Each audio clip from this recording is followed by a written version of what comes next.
哇，玩得不错啊！我看你这个状态啊，你的肌肉量是达到人生巅峰啊！真的哦。不过我在6个星期吃了1000多粒鸡蛋，哇，吃到有点怕。那是肯定的啦。不过呢，吃鸡蛋是直接补充蛋白质最好的方式啊。而且呢，越早开始呢，维持健康的肌肉量呢是越好的。说的很有道理，因为我听说有些人不到50岁就患上肌少症。哇，那这一集机不可失，要好好了解肌少症。肌少症到底有什么症状呢？到底什么是肌少症呢？如果不幸患上呢，应该怎么治疗呢？中医会提供食疗，帮助大家长肌肉。是，那做什么运动是比较好的？那饮食方面有什么需要注意的呢？全都在这一集的医疗大小事，一起长知识。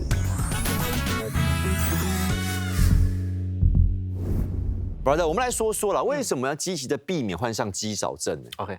你想想啊，如果你脆弱到连一个瓶盖都开不了，或者是起身就有困难，对，是不是等于你失去了生活掌控力？哎，真的哎，所以说有人讲肌少症是老年失能的凶手之一啊，所以我们今天呢要把这个凶手给揪出来。所以我们不只要请医生，警察也要请来哦。当然，接下来不得了，演艺圈的大哥大，哎呀，欢迎刘千亿大哥以及意大利郑丽芬，对，还有我们的骨外科专科张怡红医生，欢迎3位来我们现场。All right， 一起来聊聊什么是肌少症哈，好不好？来，哎，先问一下2位艺人朋友哈。嘿，你们觉得啦，能不能够从外表就看得出来自己有没有肌少症呢？你看我的身体那么大，你说我有肌少症吗？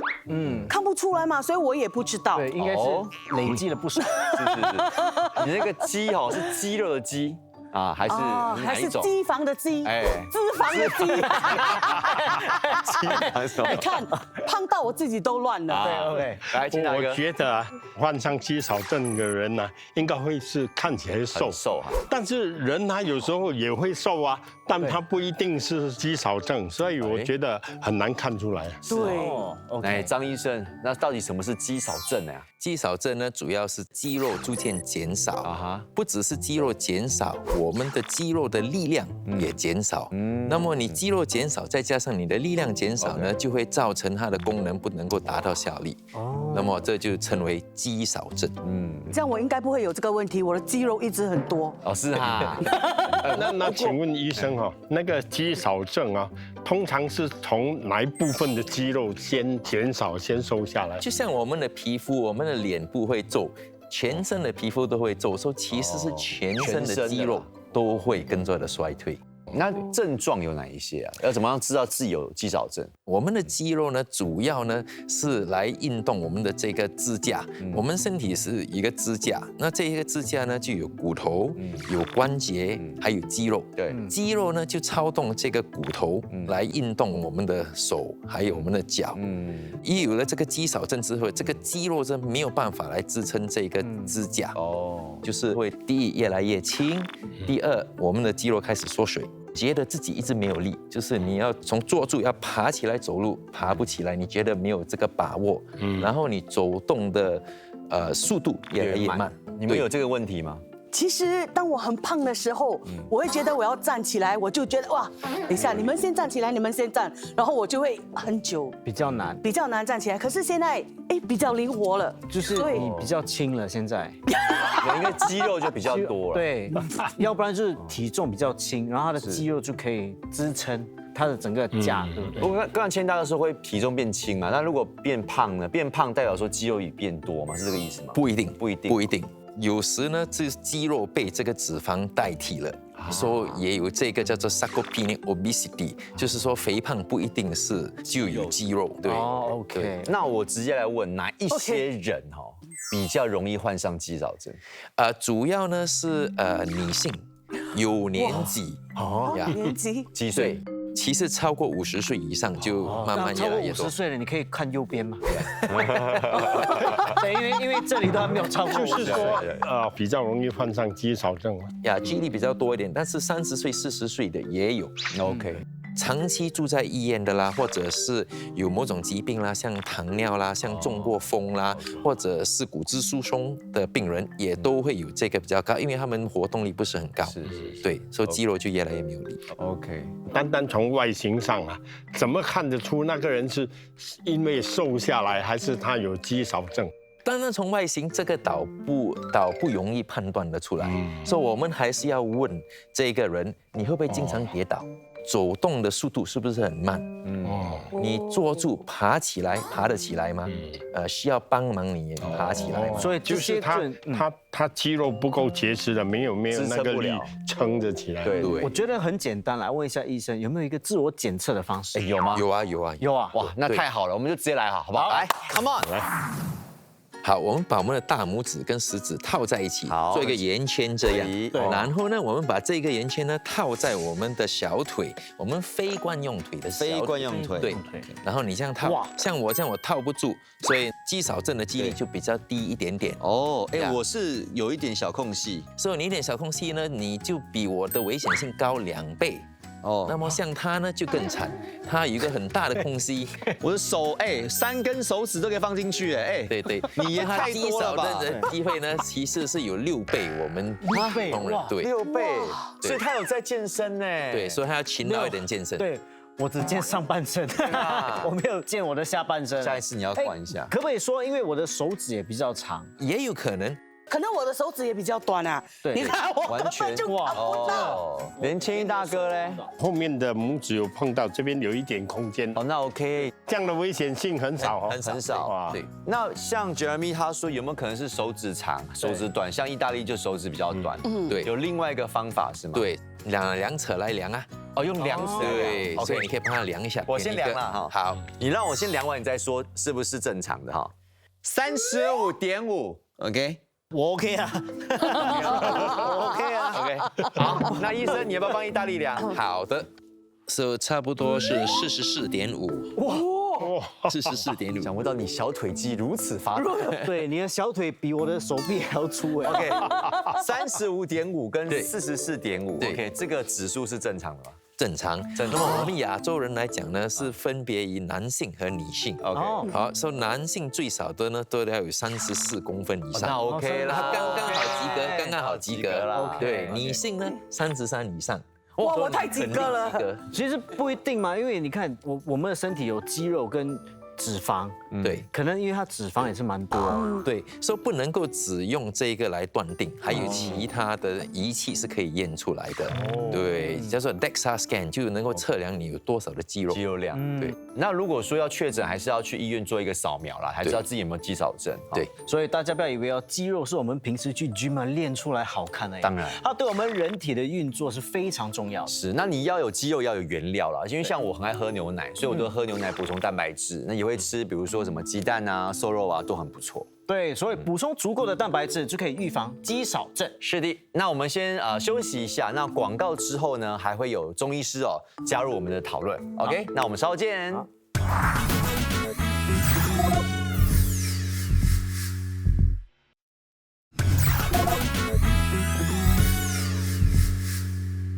OK， 好，欢迎张运德中医师加入我们的讨论。欢迎。张医师，中医是怎么看待肌少症？肌少症呢是属于中医内科学里面的2个病症，一个是痿症，一个是虚劳。那痿症呢，一般就是筋肉无力，然后导致的这个运动不能的一个主要表现。那一般我们中医认为，这个机体它的经脉如果迟缓的话，它会软弱无力的时候呢，日久呢渐渐导致肌肉的萎缩。OK， 像虚劳的这些症候的话呢，就是身体衰弱的表现，比如说慢性病导致的。所以慢性病跟年纪有关系是吗？是就是器官退化什么的。对 OK， 好，那这个肌少症比如说我们聊到病因的话，又有哪一些呢？病因主要是这样啦，我们的肌肉其实是活动性的，就是活的一个好像器官这样。每天呢，我们都会流失蛋白质呢，也会制造蛋白质。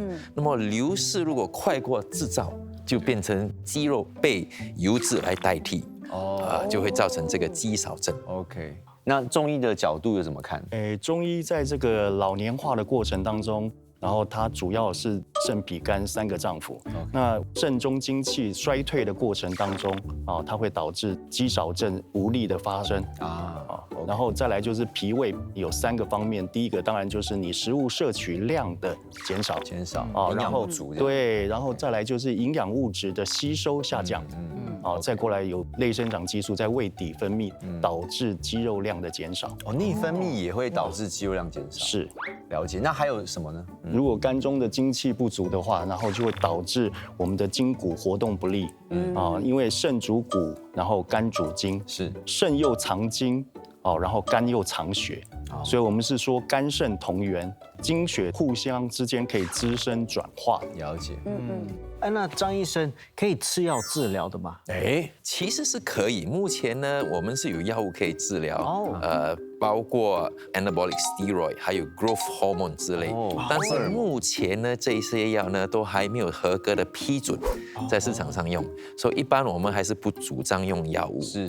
对。 OK，那如果不主张药物的话，那你们都是用什么方式？所以一般呢，我们就很注重饮食，尤其蛋白质。 OK，啊，一般人每公斤的重量需要0.8克，但是如果你有肌少症呢，就需要差不多1到1.2克的这个蛋白质。对，因为我在健身的时候，我的健身教练就会大概以我的体重算出来，是我大概一天需要100到130克的，那等于几粒鸡蛋？一粒大概有4到5啊，不一定。啊，那你要吃很多嘞。对啊，所以我一天吃24粒啊。哇，对，还有鸡胸啊，还有其实你吃的一些肉类啊，它都是有蛋白质的。哎，那其实蛋白质来源很多嘛。对呀，除了鸡蛋还有什么？对呀，牛奶啊、肉类啊，这一些都是有 cheese、海鲜啊、对鱼啊这些都有。鱼也是有。都有啊。那除了蛋白质啊，需要摄取一些维生素嘛？肌少症最重要呢，其实是维他命 D。维他命 D 啊，对，维他命 D 非常的重要哦，因为它对我们的这个肌肉的吸收，还有我们骨骼这些非常的重要。就多晒太阳哦。对，吃的方面也要注意。对 OK，那一般人普通要喝几杯牛奶才够？一杯牛奶100毫升有3.5克的蛋白质。OK，所以一杯牛奶平均是200毫升吧7克，200毫升就有差不多7克。对呀，所以你如果这样计算，70公斤像我呢，如果我只单靠喝牛奶，要喝10杯的牛奶是非常的。也不可以啦，我觉得饮食还是要均衡啦，有一点蔬菜啊、对肉类。对刚才你说的一般人，就是我不在一般人里面的。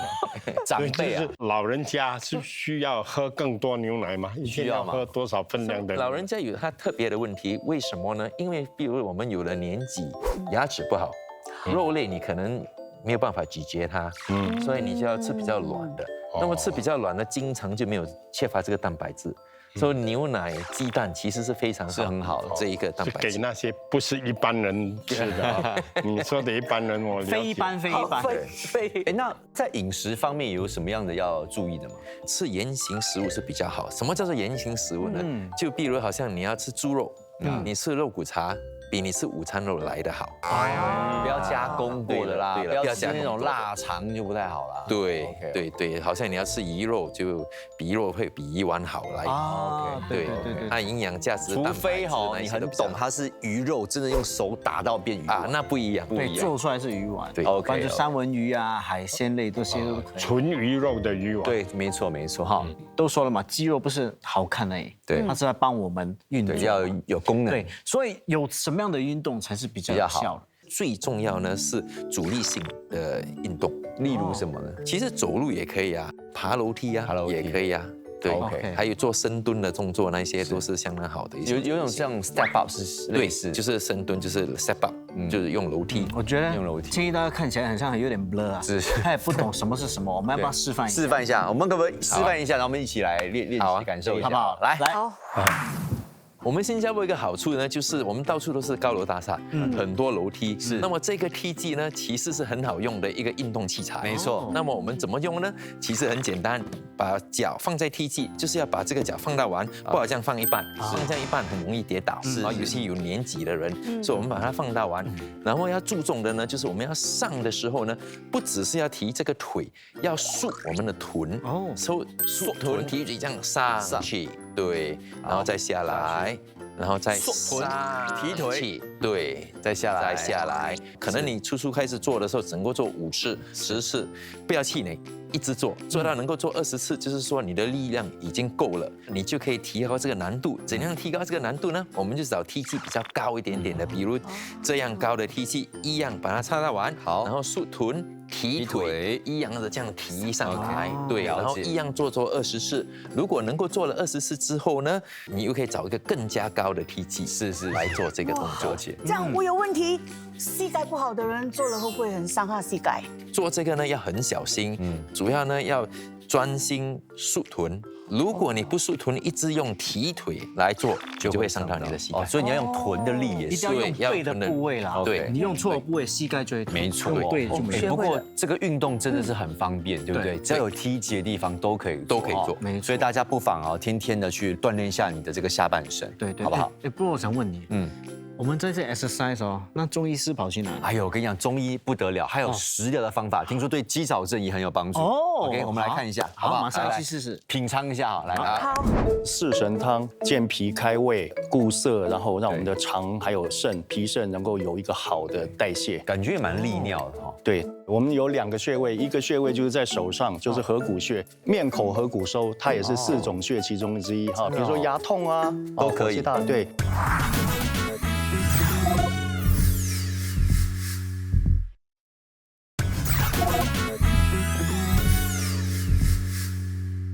我们今天准备的是四神汤，来请大家饮用一下。太好了，用的食材有哪一些？我们食材有山药、茯苓 ，OK， 然后有莲子，还有芡实。是，那功效是有哪些呢？一般都是健脾利湿，还有涩精固肠的这些功效。OK， 那煮法大概是怎么煮？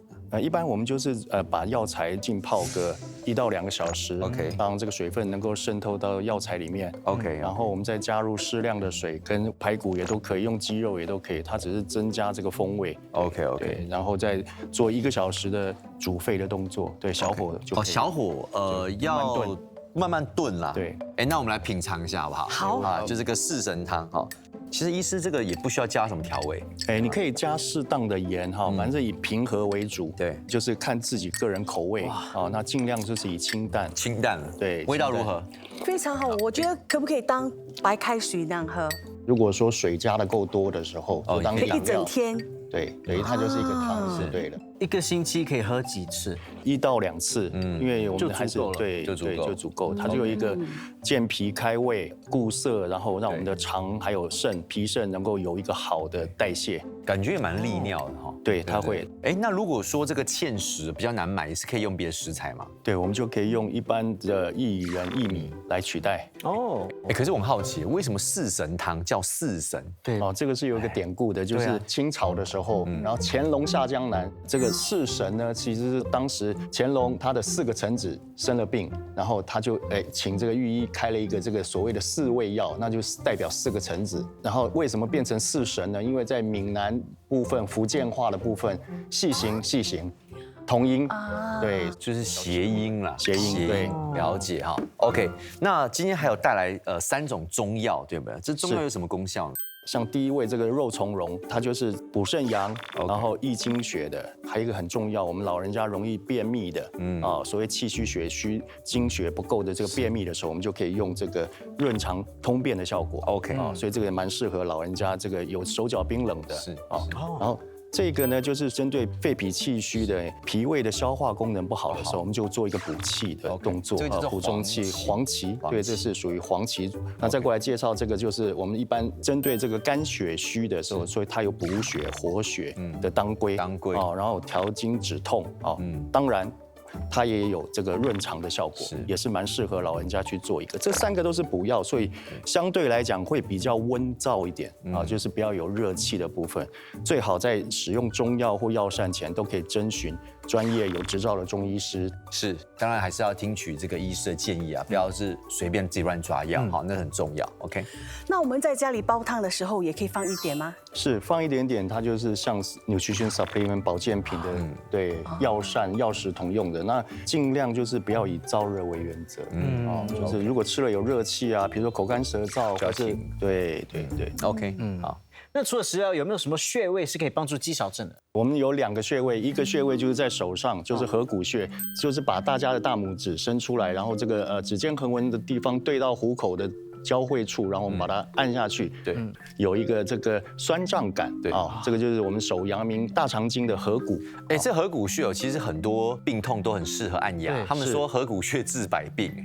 面口合谷收，它也是4种穴其中之一哈，比如说牙痛啊。都可以，火气大，对，头痛，对，头面部的不舒服、不适感对，紧张、压力大，他们说这个按一下，对，因为它是这个最强的一个刺激的，然后提高免疫力，对，也有都有，对，它可以刺激中枢神经，提神醒脑的作用都有，所以都是一样，不管是左手右手都可以按，对，最主要它是阳明经，所以它有强健脾胃的效果。好，对。那除了合谷穴，你刚好多一个穴位在什么地方？对，有在我们的膝盖下方。OK， 我为各位示范一下。好。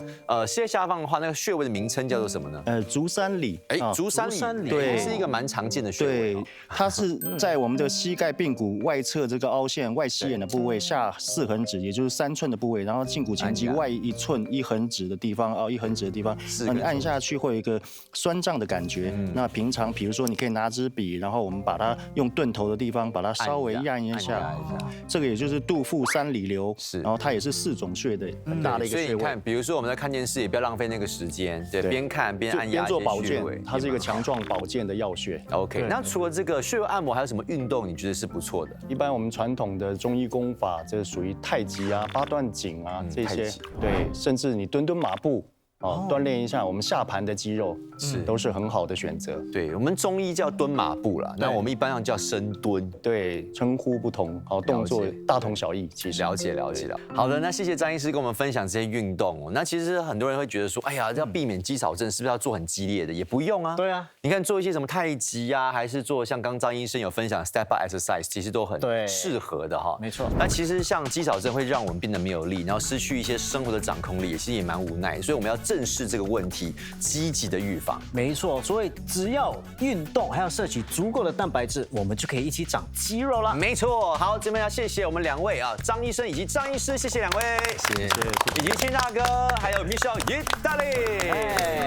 好，医疗大小事，一起长知识，我们下周见，拜拜。